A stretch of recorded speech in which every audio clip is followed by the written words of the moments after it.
Hello, I'm so happy to be here and so excited to be in this gorgeous room with all these plants that I have no idea how they keep alive. Okay, I have a pretty short presentation and I don't know, some random stuff to talk about, but I have a lot of time for questions. So please feel free to think of your questions and hit me at the end because we can mostly just have a conversation. So I'm Jackie. I'll talk to you about the businesses we run, but I got my start in politics actually from a very early age. My mom was always involved in my community and she would take me to go knock doors for our local state house representative. And I thought I was trick-or-treating, but turns out that that is way more fun than actually knocking doors for candidates. But it gave me an introduction into campaigns and politics in the state of Utah. And I grew up in a neighborhood. I was the only non-Mormon kid in my class, and I had a really hard time fitting in. And so I started volunteering on campaigns pretty young. I think I was 14 when I volunteered on my first campaign. And I just found this amazing community in campaigns and being able to do work together for a common cause. And I loved it. I got sucked in. And I was telling Bobby, is that your name? I was telling Bobby earlier, I studied genetics. I graduated in a degree of biology at the U. And I was going to do genetic counseling. I was like, I'm going to do this. And every time I'd run a campaign, I'd be like, this is my last campaign. This is the last one I'm going to do. I swear to it. And every single one was my last one, but I just kept coming back because it has an ability to suck you in. So I worked on the Obama campaign when I was 16, and I ran our border state program. So I took volunteers from Utah to Colorado every single weekend. We had 50 to 100 volunteers every weekend, and I would run all the logistics of setting everybody up in their supporter housing and to go knock on doors in Grand Junction. And then I kind of got hooked. So in 2016, I worked on the Mike Weinholz campaign for governor. I was the deputy communications director. And then after that, I helped to co-found a consulting firm here. And that kind of evolved into being the volunteer director for the Better Boundaries Signature Gathering Initiative in late 2017 and 2018. And we gathered over 50,000 volunteer signatures across the state, which at the time was the biggest feat that we had ever seen. And now with the Protect Utah Workers feels a little bit small, but at the time it was a really big deal. And then I left the state. I moved to New York City and I was like, I'm going to get out of Utah politics. I really struggled here. It was hard being a young woman in Utah politics. I had a lot of bad experiences and I was like, all right, the best thing to do is leave, which turns out is a very common story with people who have any interest in Utah politics. And so I was the national campaigns director for a national education advocacy nonprofit, and I ran campaigns across the country. So in more than 20 states, I ran school board races, state legislative races, statewide races, ballot initiatives all across the country, which gave me an incredible, perspective into being able to see how things work in other places. And something deep down inside of me still just every time just was drawn back to Utah and really believed that we could do something here and we could make a difference here. And I moved back like a lot of people did during the pandemic. And I would always run a race or two on the side for a candidate in Utah. And so I'd help a state house race or a city council race. But I was the only person. And so I'd have candidates call me and say, hey, will you help with my campaign? And I'd say, I can't. I have a day job and I can only run one campaign at a time. I'm only one person. I didn't really have anywhere else to point them to. And it's really hard. I mean, most people, if you have talent and you're interested in Utah politics, you leave and you don't come back. And so I met my two business partners, Gabby and Ben, and both of them had the exact same story. So they both worked in Utah politics, left, did national work, and then found themselves back at home. And we all had a similar story of believing in Utah, wanting to make a difference here, and just having this hope and optimism for our state, because I really do think that there is some possibility here. And so as we got together, we realized we were saying the same things to each other. And Gabby was really, my business partner, was really dedicated. She was like, I'm going to start a firm. I'm going to do this work. And Ben and I said, that's great. You can go ahead and do that. We've got a lot of candidates to send your way. We'll support you behind the scenes, but we have day jobs. We're going to do that. Turns out we got sucked in again. And so we started our companies, which I'll talk about a little bit more in a second. I stole this presentation from another one that we did, but I thought this was funny. Somebody asked us to do a presentation about the state of the Democratic Party in Utah. And so I said, yeah, totally. That'll be really quick and easy to talk about. But as a prerequisite, I am not representing the Democratic Party. If I wanted to work for the Democratic Party, I could, and there's a reason that we don't do that work. But for this conversation, we are going to frame it mostly as we support Democratic candidates, because that's mostly what we do in the state of Utah. We're in a two-party system, and we unfortunately have a single-party control, and so we'll talk a little bit about what that looks like and where things stand. So it's not looking good, is what I can tell you. Democrats are not doing so good in the state. We have a supermajority control of every single branch of government, and we have no statewide offices. We have not had a congressional seat since 2018. Haven't seen a statewide Senate or executive seat since the 90s. It's pretty rough. It takes about 14 seats in the House and 4 to 5 seats in the Senate, depends on how you look at Dan Thatcher and his third party switch now, but about 5 seats in the Senate to break the supermajority. So it's tough. It's a really tough situation that we're in, but I will give you some reasons to be optimistic here in a second. I want to talk about some of the challenges that we have in this state, because I think, it can be really easy to just feel apathetic. It can be really easy to feel like there's no hope, but I want to be specific about the reasons that it's hard here and the reasons that we have a hard time electing good people. So there's some external challenges and some internal challenges. The external challenges is that there is a habit of voting for Republicans in this state. It is tradition. People have voted for Republicans their entire life, and it's really hard to break with tradition in general. And there's actually a very fascinating history about how our state was founded and how okay, I'm going to go into it because we have some time. So when our state became a state, when we had Brigham Young in charge of our state, they wanted to become a state.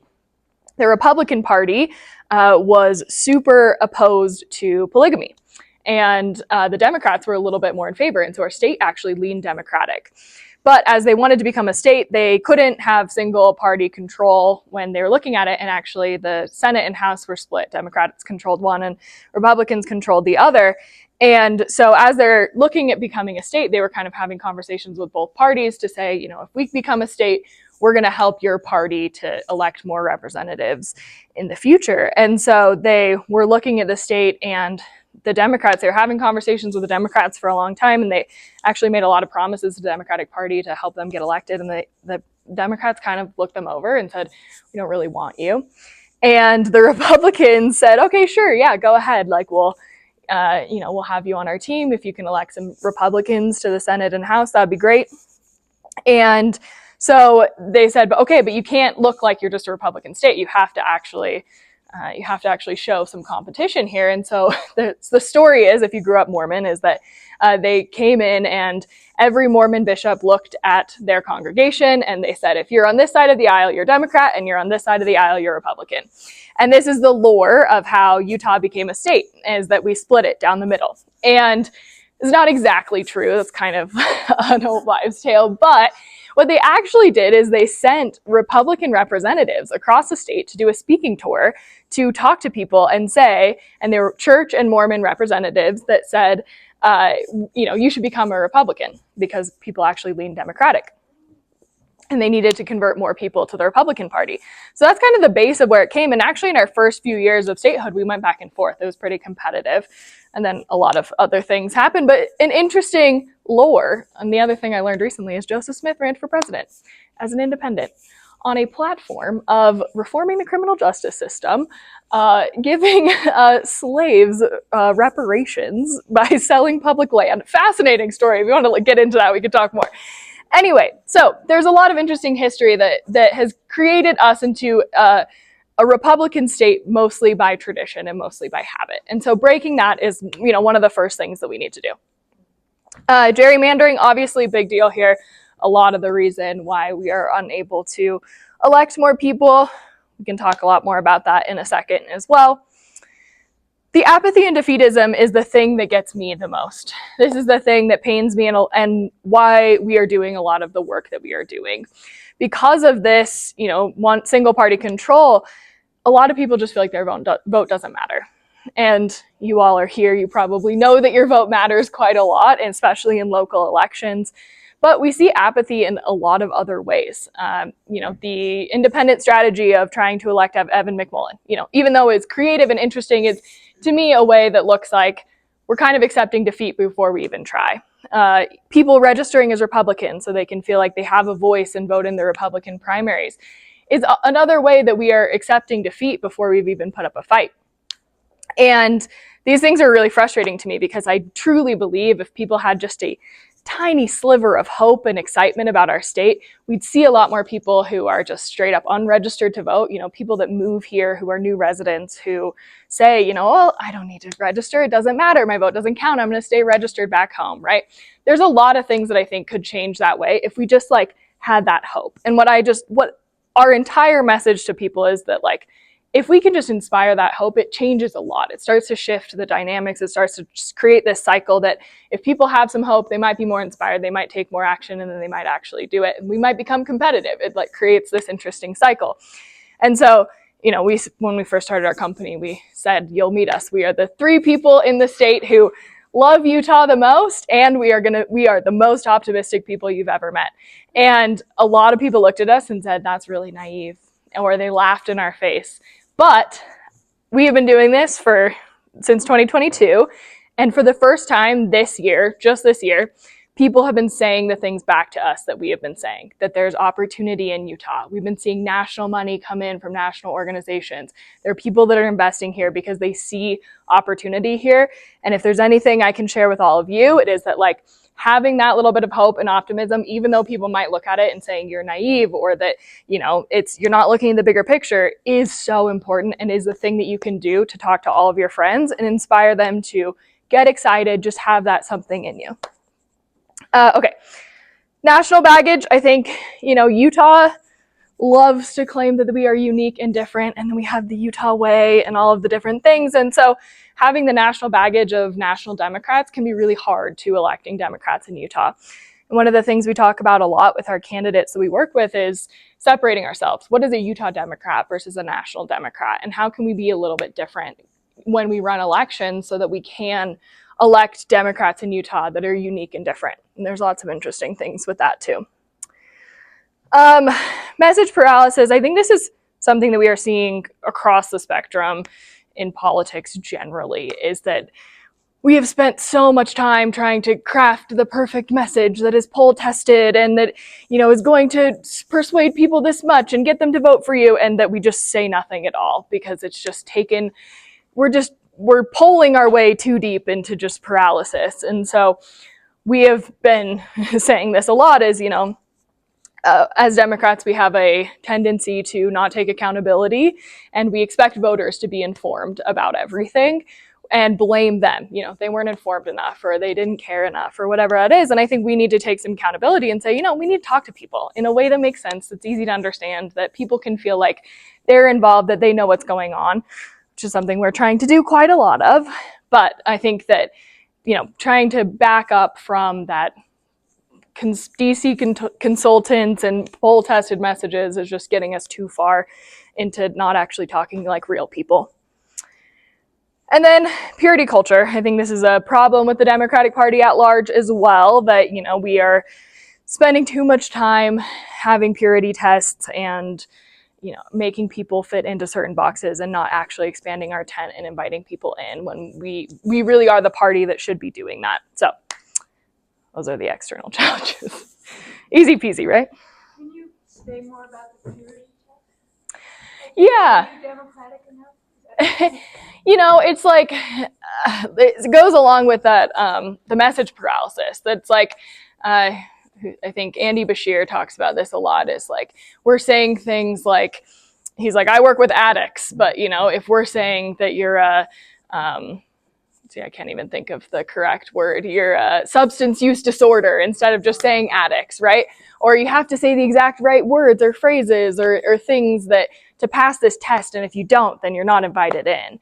And I think that's what our problem is here, is that, if you're not Democrat enough, or if you're not supporting this specific issue that I care about, you're not allowed here. Where, we really need to be focusing on all of these issues, on all the things that we're being hurt in every single direction, rather than just that one thing. The common terms like woke enough. Yes. Yeah. So Exactly. On the extreme, and like, well, hold on, like, we're here, let me get there. And Mm-hmm. you can't come over. Exactly. Okay. But like, we're all on the same team, and honestly, this is a reason I do really like working in Utah, is that, you know, we're so small. We have to go fight the bad guys. We have to hold hands. We have to do it together.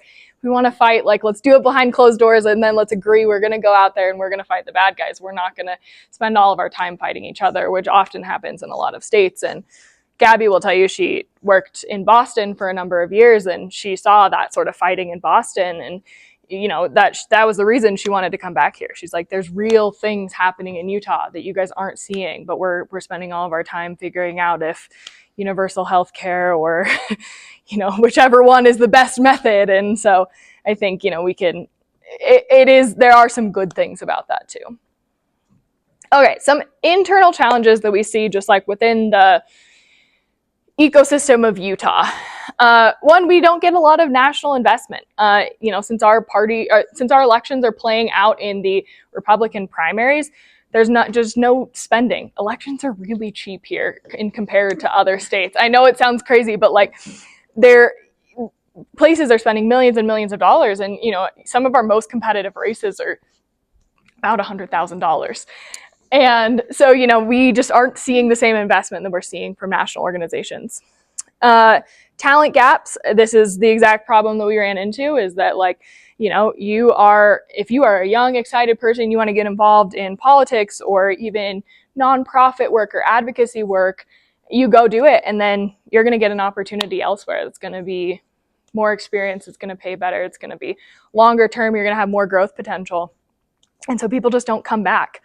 And so that's another thing we're working on. We are trying to train and retain staff year round, year over year, so that we can have people who are professional, who can stay and help good candidates, help work on organizations and C3s and PACs to be able to build this ecosystem to be a lot bigger. And there's also some really cool work. Ben, our third partner, he lives in DC, and he's kind of created this cool little community in DC of people who are from Utah but live in DC, who are also invested in the work that we're doing here. And there's kind of some things happening in the DC front too, which is really cool. Let's see. So retention and talent gap kind of goes together here. The C3 and PAC ecosystem, this is the thing that when I moved back to Utah after working in so many other states, I was shocked by, because in other states, you have hundreds of organizations that are spending hundreds of thousands of dollars, that are endorsing candidates, that are, you know, sending mailers or doing IE programs or recruiting candidates or sending out volunteers. And we just don't have any of that here. It's very rare that we have a C4 organization or a PAC that spends money in elections. And so there's a lot of, it's called independent expenditure, i.e. is when an outside group comes in and spends money, and that can sound like a bad thing, like dark money, but actually is very important, because you need to have organizations helping to amplify the message of candidates, helping to endorse them from every single angle, because the more messengers you have supporting a candidate and different people, the more support your candidate's going to look like they have. And we see this on the right quite a lot. This happened in House District 10 with Rosemary Lesser. Last year, we saw Americans for Prosperity come in. They had people out there knocking doors, they had mailers, they had tons of effort going in on the Republican side, and we just didn't have the same sort of fight in us on the left to be able to put up the fight against the IE effort that they had coming in. So this is actually, I also think, is changing. This year we've had a lot more infrastructure being built. Groups like yours are really making a big difference to being able to organize people, get them excited, and then turn them out to do the really important work that we need. And we're seeing a lot more organizing happening on that front that I'm really excited about. But we also need a lot of our like C3s and nonprofits to not be scared to get involved politically. It's another thing, is like, if you're a nonprofit and you have a legislative agenda that you want passed, you know, it's really tough to then say, you know, I'm going to endorse this candidate and we're going to fight really hard to get them elected, because you might get hurt at the legislative level. So another thing we need a lot more of.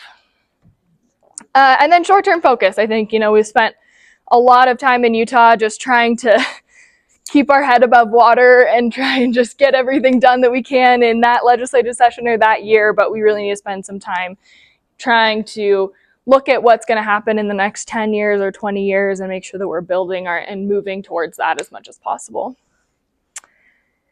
Questions? Yeah. What is an example of like a long-term strategy versus a short-term election cycle strategy? Like I have a hard time imagining how we're gonna beat this this very throw everything at just getting one Democratic.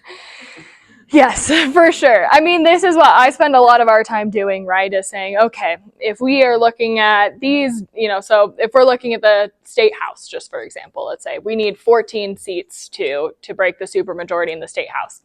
I'd really like to do that before the next redistricting cycle, because if we can break it before redistricting, it gives us a lot more power and leverage in the redistricting cycle to make sure that that is a fair process.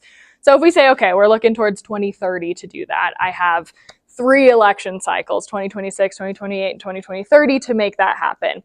And so it's just breaking up, the maps, the districts, looking at those, saying we're going to target these ones this year, these ones the next year. We're going to make sure that, the districts we're not targeting next year, we are building capacity in, that we're recruiting candidates, that we're doing the work to hold those elected officials accountable and calling them out on bad votes. There's year over year work that needs to be done that's not just putting all the effort in on that one district right then.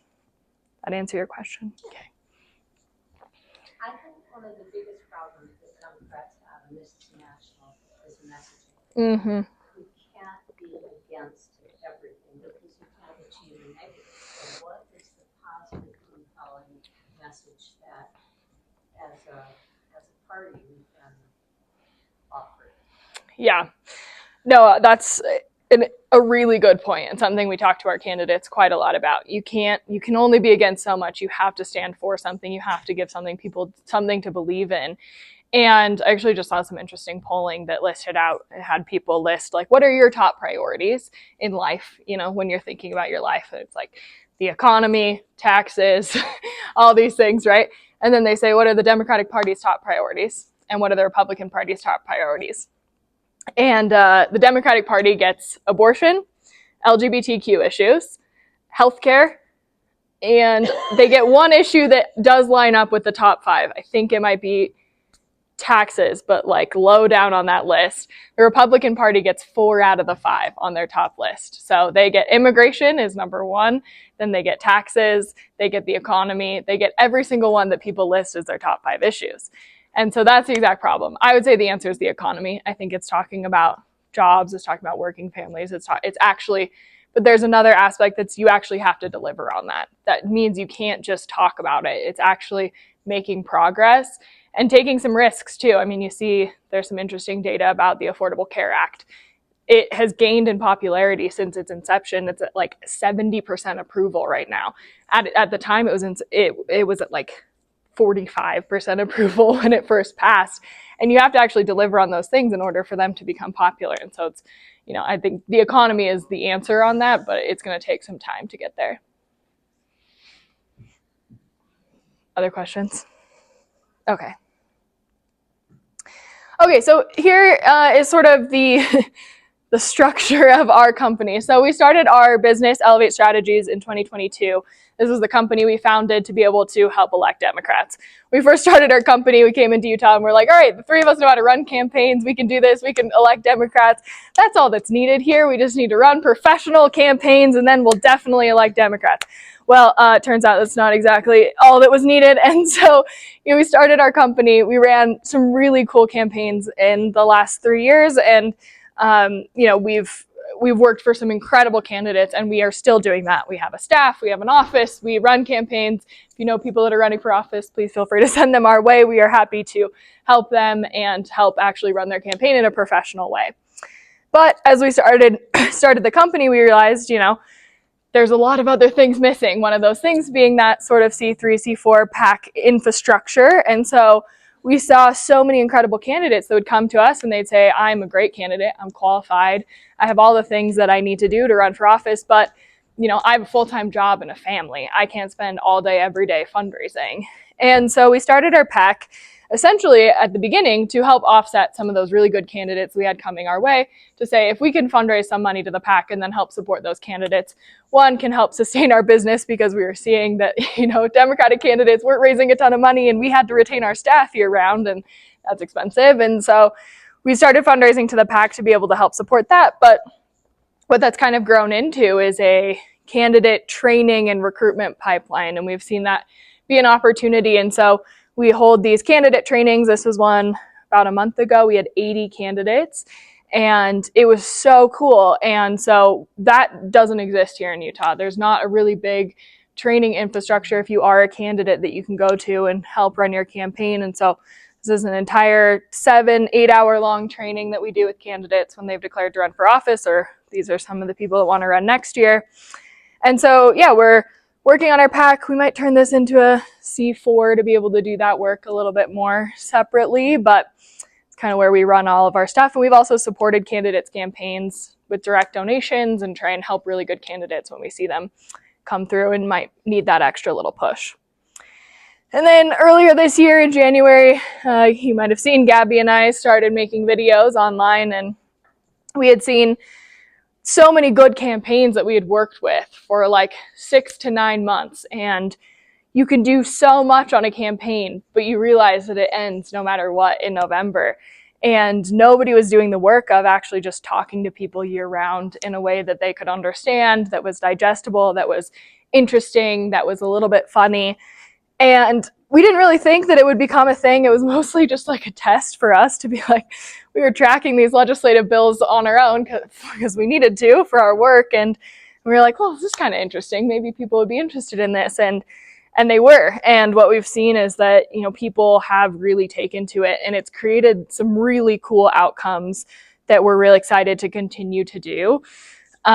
This is work that we just do, frankly, for free. I mean, we have full-time jobs, but we try and make a video every day if we can, and has become an entire other pillar of our company, but I think really important and really cool to see not only the attention that it's gotten online, but also the in-person organizing that we've been able to do from it. And so when Mike Lee proposed his public land sell-off, we had a letter writing party in Salt Lake. We had 550 people come we planned it in less than a week. And we did an event less than a week later, and we had another 250 people come. And so this is a thing that just doesn't exist right now. And you'll hear so many people across the country say, we need the Joe Rogan of the left and we need these things. But I truly believe that this kind of work to get people excited, engaged in local politics, and then activating them to actually do work that's going to make a difference is going to be the thing that's going to change this. I don't think the Joe Rogan of the left is going to make the difference, but that's my thoughts. Okay, I'm not going to bore you too much with reading all of these stats, but I told you I'd give you a little bit of hope, so I will. But there are a lot of reasons to be optimistic about Utah, and here are just a few of them. We have an entire page on our website that is dedicated to all of these facts, so feel free to go on there. But Utah has shifted more to the left than any other state in the country. I think this narrative has been told a lot already, but it's so exciting. And even more than that, the Wasatch Front was the only metro area to not swing to the right, the only one. I think Atlanta was the only one, but we were the first to not swing to the right in 2024. Utah was the only state where Kamala Harris got more votes than Joe Biden. In 2024, Kamala Harris got more votes than any other Democrat since Lyndon B. Johnson, which is crazy. And almost all of our suburban cities along the Wasatch Front swung blue. We have a lot of really cool demographics in our favor as well. Youngest state in the country, and we've seen Gen Z voters that are moving left more than any other group. Fastest growing state in the country. LDS voters, since 2004, LDS vote has shifted 28 points to the left. This is crazy. And it's even more with young LDS voters and women. We are also the most educated red state in the country. Some other opportunities we have, our Republican Party is just split in so many directions. They're just a mess, and that's great. The other thing that's really, we love that for them. The other thing that's really cool about that is that the Republicans have held power for so long that they're so bad at campaigning, you guys. They have no idea how to talk to people. It's amazing. And, you know, even in the little bit of work that we have done, if we push them at all, they don't know what to do. We ran Brian King's governor's campaign last year, and we had Spencer Cox on his back feet just making so many statements in the press. It's like, dude, you are the sitting governor that apparently is the most popular governor in the country. Why are you responding to us in the press? This is not a good look. And they just really are bad at it. So when you do put them to the test, when you do actually put up a really good campaign against them, they don't have any idea what to do. And I think if we can really take advantage of that, I really think that we'll make some progress there. Our redistricting and our maps, we are going to get at least one competitive congressional seat as soon as 2026, probably by 2028. And then in the 2030 redistricting cycle, we are expected to get between 2 and 4 additional congressional districts. Crazy. Which one do you consider to be Competitive. Yeah. So the Supreme Court has made a ruling that we will get that they will have to redraw the maps. We're waiting on the district court to do the remedy of that, and so the district court will make a decision on whether or not it essentially puts Better Boundaries or Prop 4 back into place, or if they have to start the entire process over and then redraw the maps. So they could just go back to the maps that the commission had drawn initially and pick one of those, or they will start over and start the whole process of redrawing them. So we don't even know what those districts will look like, but it's likely that they'll create a sort of Salt Lake County competitive, or they'll start either one blue seat, or they'll split up Salt Lake County into 2 and create 2 somewhat competitive seats. Can you comment on the Summit County redistricting? More local level. Yes. Yeah, so a lot of this is hinging on this decision, because if this decision comes down, depending on what the district court decision comes down with, there are a lot more, this is where I'm not a lawyer, I really don't understand most of this, but there are a lot more pathways to adding on other local gerrymandering situations, depending on how the ruling at the district level comes in. So if they say that Prop 4 just needs to be put into place, then there will be a case to be made that our state legislative maps and our state school board maps are also considered to be gerrymandered, and then they'll have to start that over as well.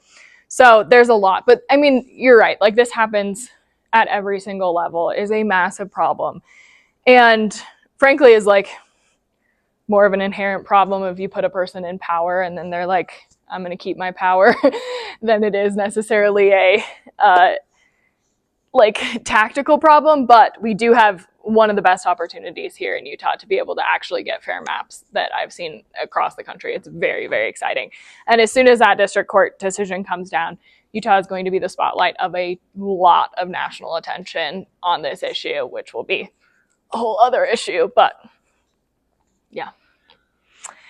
And then the national investment is actually coming in. For the first time, we are seeing outside organizations spending money in Utah. The DNC has committed $1 million into Utah. We just got a grant from the Crooked Media, Pod Save America people to do candidate recruitment. There are a lot of organizations whose eyes are on Utah for the first time ever, which is super, super cool, and also a big opportunity. Okay, that's the end of my slide deck. These some other things that I am happy to talk about, or you can ask me any other questions, whatever you want. I just put a bunch of topics up there because I was like, well, I didn't get to any of this interesting stuff, so whatever you all think. Yeah. So do you know anything about the gerrymandering that's taking place in Summit County? It's really frightening. Okay. It is right in the process now. And it is, At the county level? yes, at the county level. Okay. We've always, we, 5 different representatives. yeah. Yeah. Instead, they've gerrymandered us into 5 different Mm-hmm. sections. Mm-hmm.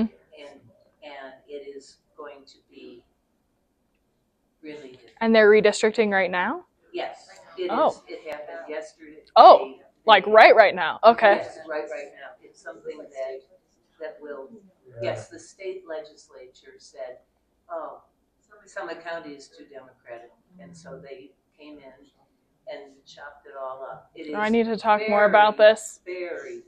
Okay. Yeah. They're divided. It used to be. Yes. the Okay. council Okay. Was 5 at large. It will now be 5. Yes, 5, but with. Drawn by the county council. No. Oh, drawn by the legislature. No, drawn Oh. by a commission that is the mayors of 6 towns that are all on the east side. Oh God. Yep. On the east side, and then 1 representative from an unincorporated Summit County, which is 30,000 people. Yeah. 30,000. 60%. Yeah. Yes, we got 1 representative. So it is looking like Summit County will most probably go red. Well, I voted, The county council. so I'm the mayor of Hideout. Oh, hi, Mayor of Hideout. Welcome. I was there at the meeting because I had a full vote, even though we don't have, now has property in Summit, we got a vote. So, but it was an 8-0 vote, and basically it was a spreadsheet math problem that really came down to it, and two mayors spearheaded the drive to separate into the population districts that made sense. And so that will be the redistricting for Summit until 2030 when the census comes out. So all this was based upon the 2020 census. And so in a sense, because of the growth rate, it's not exactly fair. So, but the demographics of, if you look at Park City, are changing a lot. And it's moving in different areas. If you look at Wasatch County, huge amount of demographic changes that are going on. I'm running for election in November. By the way, I spoke to Ben Haynes this morning. Amazing. Ben McAdams is a friend, so hopefully Ben will run for U.S. Congress. We'll see. He's the only guy who is LDS and won a U.S. congressional seat. So that's the folks you got to kind of get behind, in my opinion. Yeah. And any help you can give me, by the way. Great. But, I mean, if you look at the mayors, other than myself and Nan, pretty much all deep in the R zone. And I'm fairly neutral. I have to just go, somewhere like a Clintonite Democrat to otherwise you won't win. Yeah. So you have to find the modicum of centricity. I think for maybe nationally, but certainly if you're going to swing the Republicans into a more democratic thought process. Absolutely, yeah. You have to think a little bit differently and share views in that. You have to have, if you're thinking all the way left, you're just not going to attract anybody's attention. Absolutely, yeah. Just a couple of Oh, that's super interesting. I would love to talk more about. Oh, thank you. I would love to talk more about that redistricting later. If anyone would like to give me more information. The county council really doesn't have a choice. That they basically have to approve it. They went by, on an 8-0 vote. You needed 5 out of the 8. Number 1 and 2, they went strictly along the lines of the legislation, the state legislation. Where Wasatch County, look at, they're not doing anything. They're just not even going into this. Right, and they So were it's kind of weird. the legislature. Wasatch County has about 35,000 population, growing faster, I think, than Summit. And then Summit's got about 44,000, Mhm. 44.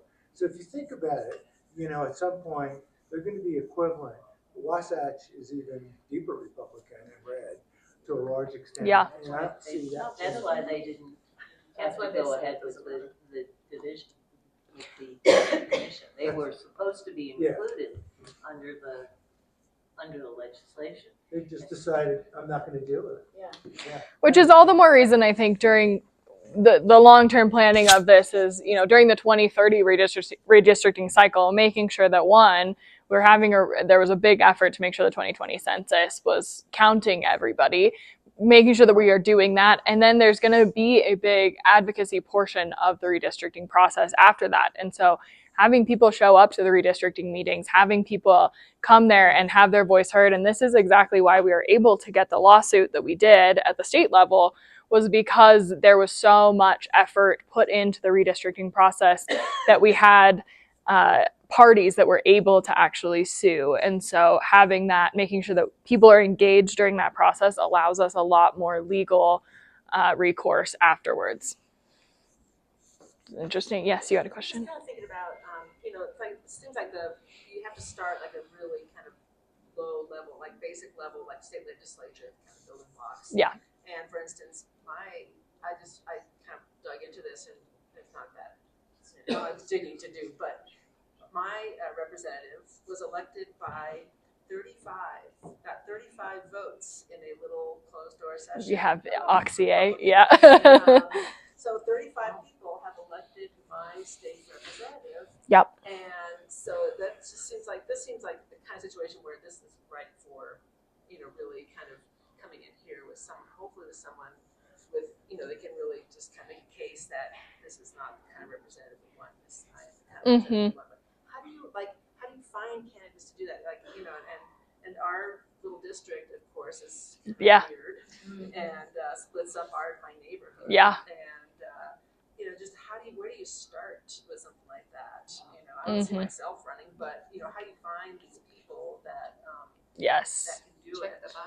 That is a big question that we are dealing with right now. One, I think that district is more competitive than people give it credit for. So we just got a grant from Vote Save America, which is the crooked media advocacy arm, and to do exactly that. So they've given us $20,000 and said, go find us 10 candidates, which is a lot harder than you might think. And I think we just did a bunch of media and publicity on this, and then the Republicans responded, which was really fun because we're like, we got you guys to respond over $20,000.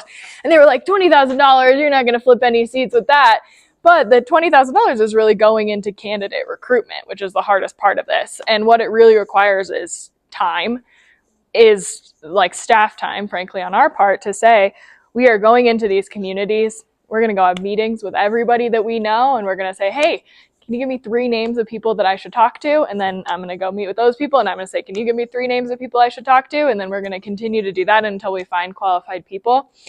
And one, we've had this opportunity to do candidate recruitment. We've actually, I think we announced this a week ago, even in this week, we've had over 100 people reach out to us, either saying they want to run for office or nominating someone. That's actually the trick that we found has worked really well, is people saying, I actually know someone who'd be a really good candidate. And then it's going to those people and talking to them. And it's really hard to ask someone to run for office. It's not an easy thing to do. And so we have to have those conversations, and it takes a lot of time. It takes continued follow-up. It takes all of that work. And so that's the work that we're trying to do over the next. Our filing deadline is the first week of January.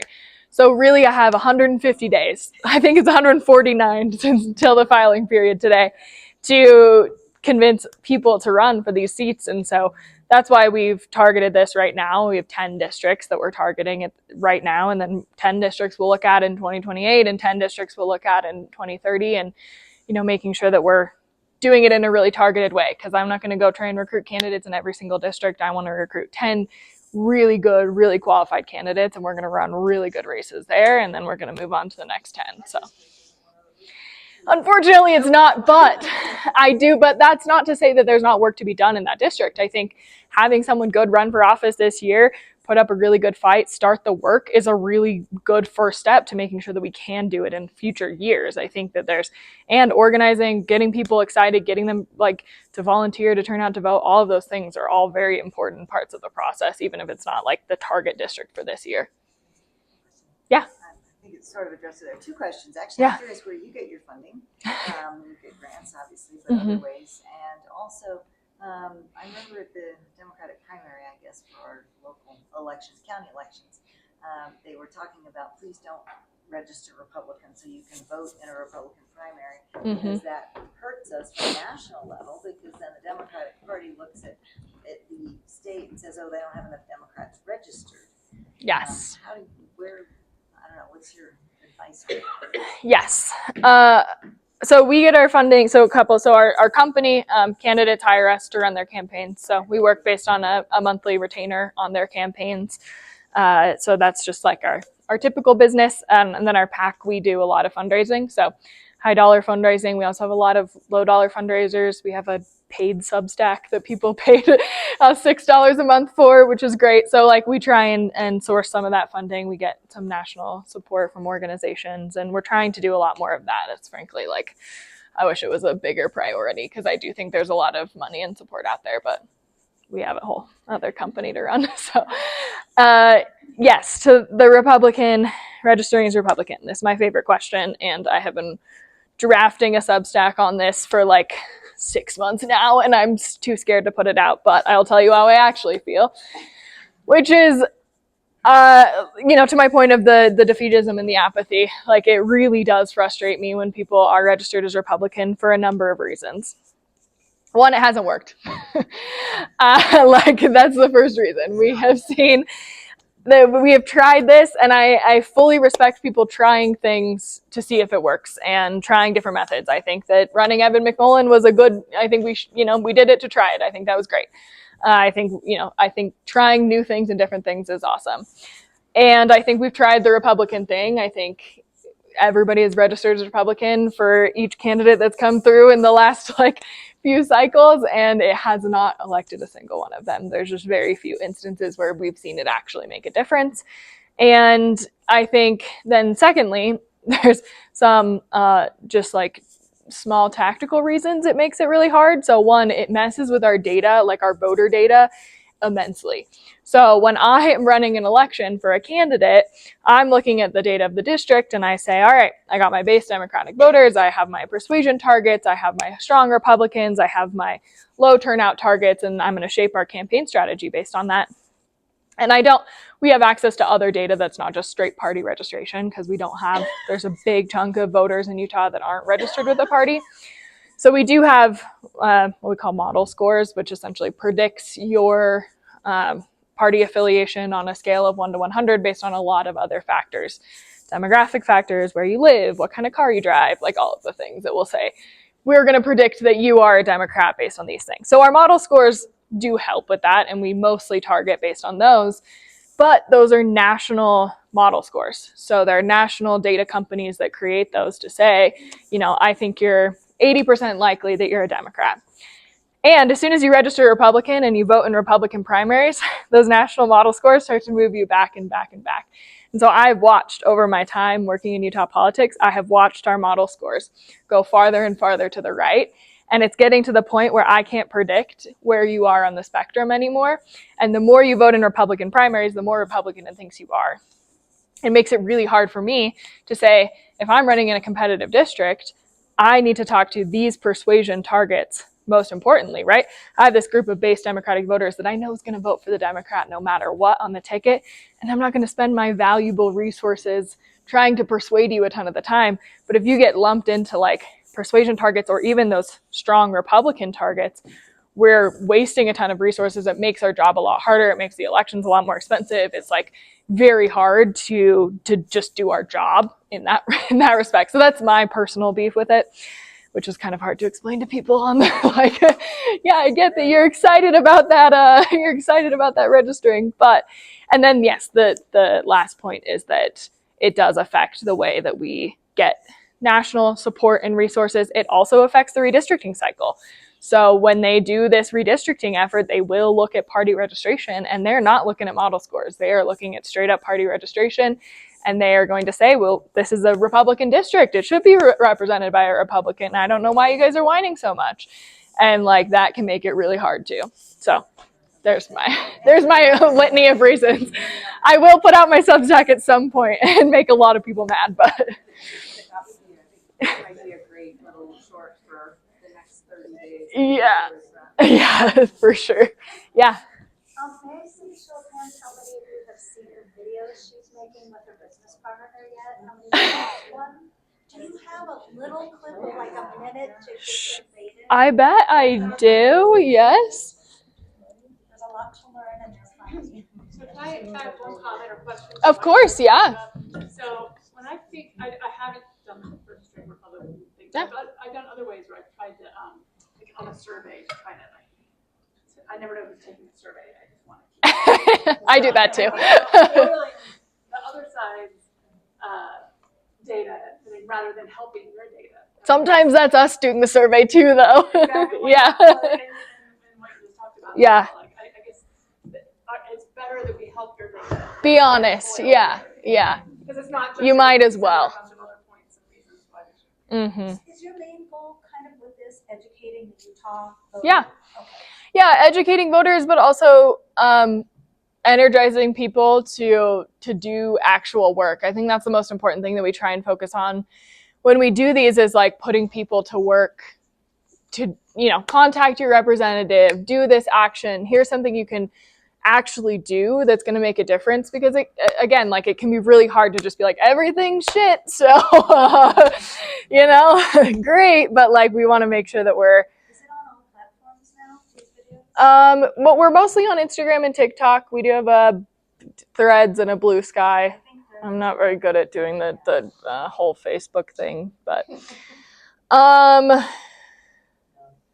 what's a good one? Somebody, I don't know. Put analytics on these? We do, yeah. What have you seen? So what has come through? What is crazy is I'll scroll back to our initial our audience is incredibly young. Our biggest audience is 18 to 35-year-olds, which is really cool, and pretty much entirely in Utah, which is also pretty awesome. So we started making these videos, obviously, during the legislative session, where we would track the bills during legislative session. Let's see if I can find a... Yeah. So that's kind of where they got their start, and we got some initial attention. Uh-oh. Need a quick reminder about how the process works? Go back and watch our first bill update, SB 173, Free School Lunches Program, introduced by Senate Minority Leader Luz Escamilla. This gives school lunch for free to all kids in public schools. It is currently in the Rules Committee in the Senate. SB 122, this bill removes the sales tax on groceries, and this one is also in Senate Rules. This is the really early days when we were talking about good bills. All right, so sorry. So we did some, let's see. It's game day. Hell yeah, we have some very exciting news. So remember when we were selling these babies? And when we announced them on This Is Not a Pride Flag? That's not a really interesting one. Let's see. All right. Remember yesterday when we thought Mike Lee couldn't get any worse? We were wrong. Today's fresh hill is that Mike Lee wants to sell off Utah. All of our public lands, literally. I hope you all enjoyed your last hike, because next time it's going to cost you $40. Senator Mike Lee, you might know him from being the devil, is the chair of the Senate Natural Resources Committee. And yesterday he added language to the big, bad, terrible budget bill that would sell off 2 million acres of public land in 5 years. And that 2 million comes from a pool of 250 million acres across 11 states, mostly in the West, which means that 18.7 million acres of land in Utah alone are on the chopping block. They're up for sale. For sale sign in the yard. Mike Lee is saying that we need to sell this public land because the federal government doesn't know how to run it and we need to use it for housing. But here's what it actually does. There is no requirement that the land is used for housing. There are no guarantees of public access or oversight. There is no protection against oil, gas, or mining leases. In fact, it actually requires annual oil and gas lease sales, forces the, quote, disposal of BLM and Forest Service lands. There is no right of first refusal for tribal nations. In fact, there are no protections at all for sacred indigenous sites. The tracts that are going up for sale are nominated every 60 days on a secret schedule. It also opens drilling in the Arctic National Wildlife Refuge. It pushes for offshore drilling in Alaska. And there is no public input, no public public hearings, and no accountability. It's really good stuff, So yeah. specific about exactly the land that Senator Mike Lee wants to sell off. So we are. Yeah, there you go. That's. Oh yes, we did do that one this week. Yeah. So yeah, feel free, follow along there. Elevate_Utah. They make me mad every time. Yeah. We have to make it. We try and make them a little funny, which usually requires Gabby and I drinking some wine before we make them. To be fair. Gotten any networking in other states? What are you hearing back? Yeah, it's funny, there's an interesting, I think, excitement right now to support work like this. So organizations, if you've heard of like Courier Media, who are trying to create these sort of local newsroom type organizations to do new media and digital media. And so we've had a lot of conversations with them. They're looking for groups like us. There's kind of a weird movement right now that's like, everybody's like trying to figure out who's in charge and like figure out what's happening. So there's not a ton has come of it, but there are a lot of conversations happening and a lot of work being done on the national front. But also part of this is like, I think this only really works at the local level. I think it works because it is so local and there's no other place that you can get this information. And yeah, it's been really cool to see. I mean, it's changed like the way Gabby and I live our lives. Like we get recognized in public almost every day and is very different, but also I think is cool to be able to see that it's actually working. And the thing that we know about running elections and electing candidates is the only thing that people vote on at the end of the day is trust, is whether or not you trust that person to represent you. And for whatever reason, right now on the internet, people have inherent trust on people they see online and feel like they know and interact with. And it's that like parasocial relationship situation. And I'll tell you this weird story that like Gabby and I were in the liquor store the other day. We were stocking up before the 24th of July. And Gabby grabbed a bottle of vodka and put it in our cart. We started to walk away and we heard these two people behind us go, "Oh, well, if the TikTok girls are buying it, it must be good." And we both looked at each other and I was like, you have no reason to trust me that I know what vodka's good or not, like, frankly. But they do. And that's that weird relationship that, that essentially is why you can sell people things on the internet, but is also like kind of a scary thing to say. I mean, people do trust us. And I do think that there's an opportunity to be able to change the way our politics look because of that trust. And there's not a lot of other relationships that you have, other than people in your life that you're going to take recommendations from to say like, yeah, I will vote for that person. But that part of it is something you can't create otherwise with any candidate, no matter how good they are. And they can come to your door and you can have a 5 or 10 minute conversation, but it's very different. And so it's not an answer I know exactly what we're going to do with or what that looks like, but is a very interesting thing that we haven't had before in Utah either. Are there a lot of other females that are doing these kinds of TikTok videos about the politics in their state that you come across? Can't think of one. No. Because I watch Aaron Parnas and I know it's a different kind of thing, but Yeah. same immediate news. Very, It's yeah. usually by 8 hours later, he did get it first. Yeah, for sure. He's usually right. Yeah. And Aaron's actually a good friend of ours. He writes our tweets. Yeah, we worked with him for a long time before that. Yeah. Patagonia is like very well known, like 1 million followers for like campaigning for like LGBTQ activism in the outdoor space. And so, I mean, he's in Bend, Oregon now. Who is that? Patagonia is his drag name. It's a drag, drag queen. Yeah, it's like social media really has taken a prominent place. Like he started with like 100,000 people, like very low. Like the group of friends like knew him, but now it's again very well known. Yeah, it's very different. How do you identify moderate Republicans, and do you try to appeal to that group at all? Moderate Republican voters. Yes, absolutely. Can you identify them based on your data? We can. Yes and no. there obviously is data. There's also just, looking at past election history and data. But, the interesting thing about talking to moderate Republicans in Utah right now is the thing that we hear the most of is they feel like the Republican Party has left them. They haven't left the Republican Party. And that is a thing that we need to tap into is, How does that translate in the moment of voting? Exactly. And that's the thing is like, how do you say like it's okay to vote for a Democrat? You don't necessarily need to identify as a Democrat. That's fine. You don't have to. If we worked on Caroline Gleick's campaign last year, and we did I don't know if you all saw the Dear Dad video that we did.